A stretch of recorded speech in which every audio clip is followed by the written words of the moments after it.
Yeah, Move It was one of those accidents, really. We had decided that we would go and play at the Two Eyes Coffee Bar. Well, we didn't decide. In fact, our acting manager, John Foster, had gone down there and met the guy that was managing the... it was a coffee bar with a sort of club underneath it, and people came and played, and they offered us £5 to play for the whole week, and the three of us went down. And somewhere during that week, this guy came up.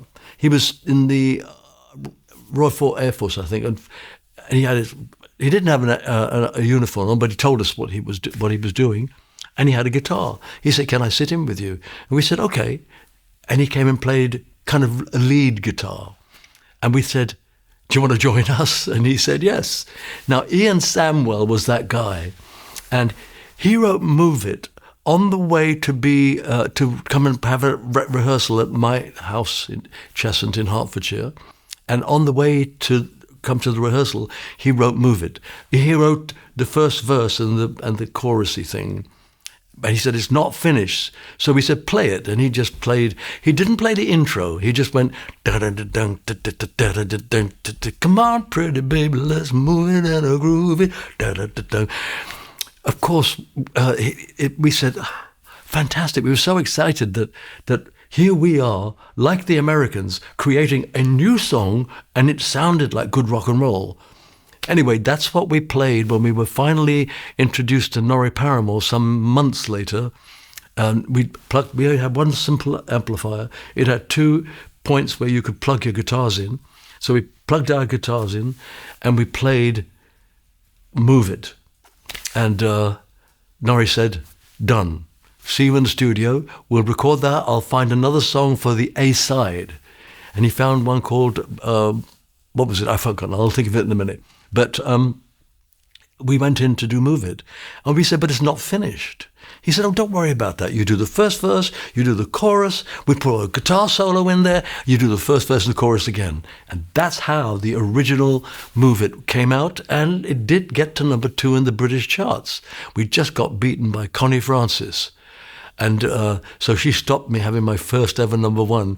But it didn't stop me. It meant that it was possible for us to be in the top 5. And "Move It" was written by somebody on a bus. And it doesn't make sense to me sometimes, but because he couldn't have had his guitar out on the bus. I wouldn't have thought so. He'd have just going, "Come on, pretty baby, let's move it and a groove." And it made it for me. It was fantastic. And when you think...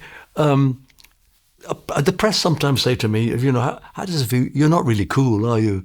I always say, John Lennon thought I was cool.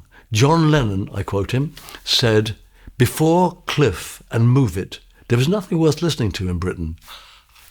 Thank you, Jen. God bless you. So somehow or another, we got a song that was really good, and even the then John Lennon, who hadn't become the Beatles yet, had seen it and thought it was a really great record. So there's a great deal of luck that comes our way. I've been told many times, even by the press and some people that I've met say, "Oh, you did get lucky, good for you." I said, well, most people have luck come to them. What we do, whether you're an actor, a dancer, a singer, you have to grab luck by the throat. If it doesn't work, you can throw it out. And I think most of the people I've spoken to, yes, there's been that element of luck. How did I meet them? How did I get invited to do this? We grab it. I grabbed it and decided I'm going to give my life to this.